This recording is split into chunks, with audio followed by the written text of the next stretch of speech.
خوش آمدید کہتے ہیں آپ کو ایک بار پھر. شان رمضان، شان سحر، دوسری شان سحر ہے. یہ رمضان کا ہی خاصہ ہے. اور پھر تو کہاں ہی رونقیں ہوتی ہیں کہ رات کے اس پہر سب جاگ رہے ہیں، سب بیدار ہیں، کہیں عبادتیں ہو رہی ہیں، کہیں سحر کی تیاریاں ہو رہی ہیں، آپ نشریات سن رہے ہیں، کلام سن رہے ہیں. اللہ تعالیٰ ان رونقوں کو برقرار بھی رکھے اور ہمیں اس کی جو اصل جسٹ ہے وہ حاصل کرنے کی توفیق عطا فرمائے انشاءاللہ. تو یہ ہمارا سیگمنٹ ہوتا ہے وظائف کا. جناب قبلہ مفتی سہیل احمدی صاحب اس میں ہمارے ساتھ ہوتے ہیں. تشریف فرمائیں قبلہ. آپ لوگوں کے وہ نمبر آتا ہے جس پہ آپ لوگ اپنے سوالات بھیجتے ہیں اور ہم مفتی صاحب سے جوابات لیتے ہیں. پہلے باقاعدہ وظیفے سے کی طرف بڑھنے سے پہلے مفتی صاحب اگر اجازت دیں تو آج چونکہ اب پہلا جمعے کا روز آنا ہے، یعنی کہ آج پہلی شب جمعہ ہے، تو اگر اس عنوان سے بھی فرما دیں پہلے کہ شب جمعہ اور روز جمعہ کی فضیلت کے بارے میں. اور پھر یہ جب یہی شب جمعہ اور روز جمعہ ماہ رمضان میں آ جائے تو پھر تو اور نور علی نور. بسم اللہ الرحمن الرحیم. اللہم صلی علی سیدنا و مولانا محمد وعلی آلہ و اصحابہ وبارک وسلم. یہ تو ہماری خوش نصیبی ہے کہ اللہ رب العالمین نے ماہ رمضان میں شب جمعہ ہمیں عطا فرمائی. جی ہاں، ویسے بھی جمعہ سید الایام ہے، جی تمام دنوں کا سردار ہے، اور عید للمؤمنین، تمام ایمان والوں کے لیے یہ دن عید کا دن ہے. اور حضور نبی کریم علیہ السلام نے یہ فرمایا کہ کوئی دن ایسا نہیں کہ جو جمعۃ المبارک سے زیادہ افضل ہو. کیا بات ہے. جی. اور یہ بھی ہے کہ اس رات میں جمعۃ المبارک کی شب میں یا جمعۃ المبارک کے دن میں کوئی ایمان والا دنیا سے رخصت ہوتا ہے، اس کا حساب کتاب نہیں ہوتا. یہ باقاعدہ روایات میں موجود ہے. اللہ کریم ہے، وہ جس پر کرم فرمانا چاہے کرم فرما دے. اور خاص طور پر جب یہ جمعۃ المبارک ماہ رمضان میں آ جائے تو آپ جانتے ہیں کہ حدیث پاک ہے کہ افطار کے وقت اللہ کریم 10 لاکھ گناہ گاروں کو جہنم سے آزاد فرماتا ہے. پھر 10 لاکھ کو ملٹی پلائی کرتے رہیں پورا 29 دن، اور آخری دن تمام گناہ گاروں کی بخشش ہو جاتی ہے نا. یہ تو ہم نے پڑھا، کیونکہ فرمایا کہ اس مزدور کی کیا مزدوری کہ جس نے پورا مہینہ اپنے رب کی مزدوری کی ہو، اور اسے مزدوری ملنی چاہیے یا نہیں؟ تو فرشتے عرض کرتے ہیں ملنی چاہیے. تو فرمایا کہ ان سب کی میں نے بخشش فرما دی. کیا بات ہے. لیکن جب شب جمعہ ہے، یعنی جمعرات کی جو مغرب ہے، غروب آفتاب، وہاں سے لے کر جمعۃ المبارک کی غروب آفتاب تک ہر لمحے میں اللہ تبارک و تعالی 10 لاکھ گناہ گاروں کی بخشش فرماتا ہے. ہر گھڑی، یعنی سمجھ لیں ہر سیکنڈ میں 10 لاکھ گناہ گاروں کی بخشش ہو رہی ہے. اور جمعۃ المبارک کا وہ دن ہے کہ جس میں روایات کے مطابق، حدیث پاک کے مطابق، عصر اور مغرب کے درمیان، اچھا حدیث پاک میں ہے کہ جمعۃ المبارک کی ایک ساتھ ایسی ہے کہ جو دعا مانگی جائے قبول ہو جائے. سیدہ خاتون جنت رضی اللہ تعالی عنہا فرماتی ہیں کہ وہ وقت جو ہے عصر سے مغرب کے درمیان ہے. تو خاص طور پر میں سب سے کہوں گا کہ جمعۃ المبارک کا اہتمام کیجئے، اور بالخصوص جب یہ عصر سے مغرب کے درمیان کا وقت ہو، اس کو ذکر میں، کہیں کام بھی کر رہے ہوں، کسی کام میں مصروف ہیں، ذکر الہی میں، درود پاک میں بسر کیجئے، گزاریے. اللہ تبارک و تعالی انشاءاللہ جو آپ کی مراد ہوگی اسے پورا فرمائے. کیا بات ہے، کیا کہنا ہے. جزاک اللہ. بالکل ٹھیک. اب میں ذرا ایک سوال کی طرف بھی آ جاؤں. پہلا سوال ہم باقاعدہ شامل کر رہے ہیں اس سال کا. یہ ہے خیرپور سے محمد جاوید صاحب. کرائے کے گھر میں رہتا ہوں، ایک عرصے سے کوشش ہے کہ اپنا گھر ہو جائے، لیکن اب تک اس کوشش میں ناکام ہوں. کوئی وظیفہ ارشاد فرمائیے. یہ تو خیرپور سے جاوید صاحب نے پوچھا ہے، لیکن یہ لاکھوں لوگوں کا یہی سوال ہوتا ہے، خواہش ہوتی ہے. صحیح نفس پکڑی ہے کہ ہر ایک کی خواہش ہوتی ہے. یعنی جس کے پاس گھر نہیں ہے، کرایہ رینٹ پر رہتا ہے، وہ چاہتا ہے کہ گھر ہو جائے. یہ ایک علیحدہ بات ہے. اس وقت کہتا ہے کہ چھوٹا سا ہو جائے، لیکن جب وہ چھوٹے سے گھر میں آتا ہے تو کہتا ہے بڑا ہو جائے. کیونکہ انسان جو ہے نا، یہ کبھی بھی سیر نہیں ہوتا ان چیزوں سے. اچھا میرے بھائی، سب سے پہلے تو میں کہوں گا کہ دیکھیں بیٹھے بٹھائے نا کوئی مسئلہ حل نہیں ہوتا. صحیح ہے. آپ کو تھوڑی سی ایفرٹس کرنی ہوں گی، تھوڑی سی محنت کرنی ہوگی. اور ہاں، میں یہ عام لوگوں کے لیے بھی، آپ کے لیے بھی ہے کہ بے جا خرچ نہ کریں، کچھ نہ کچھ پس انداز کریں. کہ جب آپ کو گھر چاہیے ہوتا ہے، کوئی بھی چیز چاہیے ہوتی ہے نا، کسی کو گاڑی بھی چاہیے ہوتی ہے، تو وہ 1-2 سال سے پلاننگ کرتا ہے، کچھ نہ کچھ بچاتا ہے، اور یہاں تک کہ وہ اس قابل ہوتا ہے. تو تھوڑا سا یہ بھی کوشش کریں.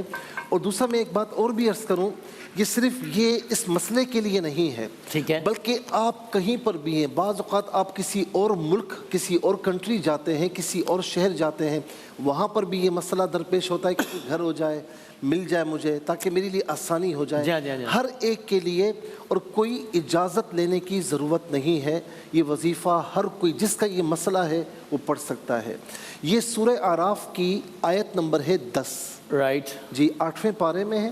اور حیرت کی بات کیا ہے کہ اس آیت سے پہلے بھی اللہ تبارک و تعالیٰ نے جو انسان ہے نا, اس کا ذکر فرمایا, پھر اس کے اعمال کا ذکر فرمایا, پھر اسی طریقے سے میزان کا ذکر فرمایا, اور اس کے بعد انسان کا یہاں پر فرمایا کہ ہم نے تجھے کیا عطا فرمایا ہے. یہ آیت کریمہ ایک تو نماز کی پابندی کیجیے, اور جو بھی وظیفہ آپ پڑھیں تو اس کی جو ترجمہ ہے, ٹرانسلیشن ہے, اس کو مد نظر رکھ کر پڑھیں. اور میں نے کل بھی یہ کہا تھا کہ یہ تصور کریں پڑھتے ہوئے کہ یہ اس کی آیت کریمہ کی تمام برکتیں اس وقت اللہ تعالیٰ آپ کو عطا فرما رہا ہے. پھر آپ دیکھیں کہ کام کیسے ہوتا ہے. علامہ اقبال سے کسی نے کہا نا, جب پوچھا قرآن کے متعلق, تو فرمایا, کہتے ہیں کہ قرآن اس طرح پڑھ جیسا کہ تجھ پر نازل ہو رہا ہے, اس کا نزول ہو رہا ہے. یعنی کیفیات ایسی ہونی چاہیے کہ یہ میرے لیے ہے. اب عصر کی نماز کے, فجر کی نماز کے بعد, عصر کی نماز کے بعد, اور عشاء کی نماز کے بعد, ٹھیک ہے, کوشش کریں کہ جب آپ نماز سے فارغ ہو جائے تو جائے نماز پر بیٹھے بیٹھے یہ پڑھ لیں. بہت آسان ہے, مختصر سی یہ آیت کریمہ ہے. بسم اللہ الرحمن الرحیم. وَلَقَدْ مَكَّنَّاكُمْ فِي الْأَرْضِ وَجَعَلْنَا لَكُمْ فِيهَا مَعَائِشَ قَلِيلًا مَا تَشْكُرُونَ. وَلَقَدْ مَكَّنَّاكُمْ, ہم نے تمہیں زمین میں اختیارات کے ساتھ بسایا. مکنہ میں اختیارات ہے, تمکنت ہے. ہم نے تمہیں زمین میں اختیارات کے ساتھ بسایا, اور ہم نے تمہیں سامان زیست فراہم کیا.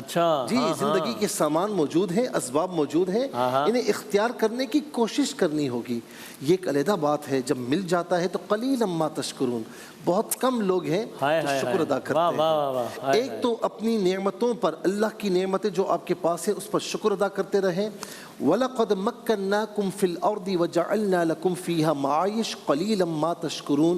یہ آیت کریمہ صرف اور صرف 11 مرتبہ 11 ٹائمز پڑھنی ہے. اول آخر یعنی اسٹارٹنگ میں اور اینڈنگ میں 3 مرتبہ کوئی بھی مختصر سا درود پاک پڑھ لیں.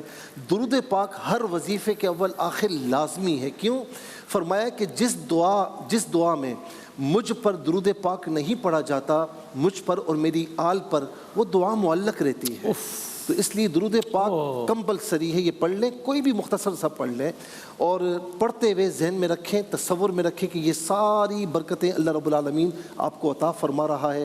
کوشش کیجئے, چند دنوں میں انشاءاللہ اللہ تبارک و تعالی اسباب غیب آپ کو عطا فرمائے گا انشاءاللہ. میں آپ کو بتاؤں کہ ایک 2 یا 3 سال پہلے کسی ضمن میں سوال آیا تھا, میں نے یہ وظیفہ کسی کو بتایا تھا, تو مجھے 3 سے 4 روز پہلے اس نے مجھے کہا کہ آپ کا نمبر میں نے کہیں سے لیا, مجھے میسج کیا اور کہا کہ مجھے بہت اچھا گھر اللہ رب العالمین نے عطا فرمایا. تو دل خوش ہو جاتا ہے. جی, اور آپ کو بھی انہوں نے سلام پیش کیا. اور دوسرا, اللہ تعالیٰ کا جو نام گرامی ہے, اس میں گرامی فتاح اور اللہ. فتح یہ اس میں صفاتی ہے, اور اللہ یہ اس میں جلالت ہے, اس میں حقیقی ہے. یہ اللہ تعالیٰ کی ذات کے علاوہ کسی کو ہم اللہ نہیں کہہ سکتے. قل هو اللہ احد. ان دونوں کو ملا کر فتح کا معنی ہے کشادگی کرنے والا, دروازے کھولنے والا نا. جی, دروازے کھولنے والا. یا فتح, اور یہ مبالغہ ہے, بہت زیادہ کھولنے والا. یا فتاح یا اللہ, کثرت سے پڑھنا شروع کریں کہ آپ اس کی بارگاہ میں کہہ رہے ہیں کہ مولا دروازے کھول, ترقی کے دروازے کھول, رزق کے دروازے کھول. تو یہاں پر انشاءاللہ اللہ تبارک و تعالی ہر شے پر قادر ہے, اور دنوں میں انشاءاللہ آپ کا یہ مسئلہ حل ہو جائے گا. کیا کہنا ہے بھائی, جزاک اللہ, واہ واہ, کیا کہنا ہے. جناب قبلہ مفتی شفیع احمد صاحب ہمارے ساتھ موجود ہے. ایک سوال تھا تو میں چھوڑے جاتا ہوں, پھر کل پرسوں جب بھی آپ, کہ ظاہر ہے یہ جو سارے وظائف ہیں, اکثر سوالات دنیاوی آسائشوں یا دنیاوی مصیبتوں سے نجات سے متعلق ہوتے ہیں, جو کہ بالکل ٹھیک ہے, مطلب انسان کا حق ہے, کوئی چاہتا ہے کہ حلال پیسوں سے گھر خریدے یہ. لیکن ظاہر ہے کہ سب سے سخت جو مصیبت ہے, اللہ رحم فرمائے, وہ موت کے بعد کی جو آزمائش اور لغزش ہیں. کیا اس طرز کا کوئی وظیفہ، کوئی ورد، کوئی نام، کوئی اسم ایسا ہے کہ جو آخرت کی سختیوں سے بچنے کے لیے اس کا کثرت سے ورد کیا جائے تو وہاں کے لیے راحت ہو، وہاں اچھا مکان ہو، وہاں نار جہنم سے نجات ہو؟ تو یہ سوال چھوڑے جاتا ہوں یا کل اگر اس بڑا کا زبردست سوال کیا ہے نا میرے پاس 1% کوئی ایسا آتا ہے کہتا ہے کہ مفتی صاحب ایسا وظیفہ دیں کہ گناہوں سے دور ہو جاؤں، موت میری اچھی ہو جائے. ایک بندہ ایسا آتا ہے. اس کا آپ نے کل ہمیں اس کی تعلیم دینی ہے انشاءاللہ. ایک چھوٹے سے وقفے کے بعد دوبارہ حاضر ہوتے ہیں انشاءاللہ.